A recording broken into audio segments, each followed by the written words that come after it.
Magandang araw po sa inyong lahat at nandito po tayo ngayon para mag-update sa isang segment ng MRT7 sa may North Avenue.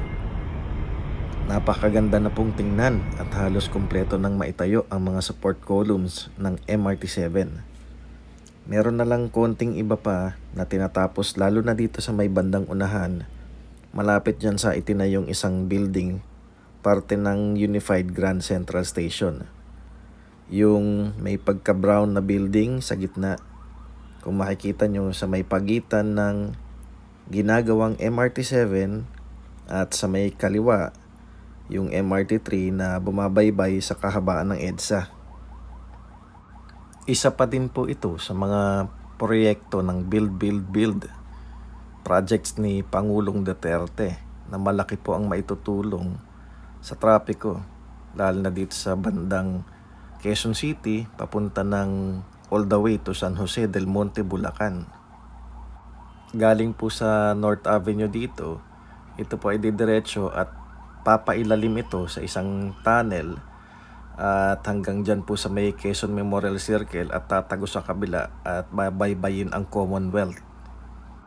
Nandito po tayo sa isang portion na kung saan ay makikita natin na may ilang segments pa nitong construction na kailangan lagyan nung tinatawag nilang girders na dadaanan ng train, no? Nandito yan sa may parte sa intersection ng Mindanao Avenue at North Avenue. Pero napakagandang tingnan. Lalo na pag natapos itong proyekto na to, malaki po talaga ang maitutulong nito sa pagpapaluwag ng trapiko. So dito sa may bandang area na to, makikita natin may mga bus na nakapark.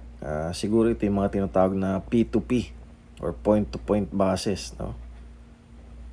So napaka-strategic po ng area na ito. Kasi sa tingin ko po, from this point of intersection, about 2 to 3 kilometers na radius ay madaming makikitang establishments, whether private or government agencies. Nandiyan ng mga mall, ospital, mga government agencies dito sa kahabaan ng North Avenue. At syempre yung ibang major roads like Mindanao Avenue at EDSA. At dito naman po sa may bandang kabila ay ang direksyon papunta ng Quezon Memorial Circle, kung saan bababa ito sa tunnel at tatago sa kabila ng Commonwealth.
So dito sa may bandang area na to, malapit na dun sa may Grand Central Station, makikita yung mga sinabi ko kanina, no, na tinatapos ng mga support columns pa.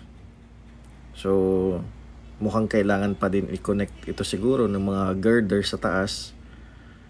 At makikita natin may mga bakal pa surrounding yung mga support columns. May iba naman yun hindi pa kompleto. So ongoing construction pa rin. Kaya hindi maiwasan na syempre ko-contribute sa traffic flow. Pero sandali lang ito mga kabayan. Pag natapos ito, malaking ginhawa para sa ating lahat. So konting tiis lang at disiplina sa atin at matatapos din ito lahat na mga proyekto ng build. At lahat naman tayo dito makikinabang. Ipagdasal po natin ang ating gobyerno dahil ang tagumpay ng kasalukuyan at nakaupong gobyerno ay tagumpay para sa buong sambayan ng Pilipino.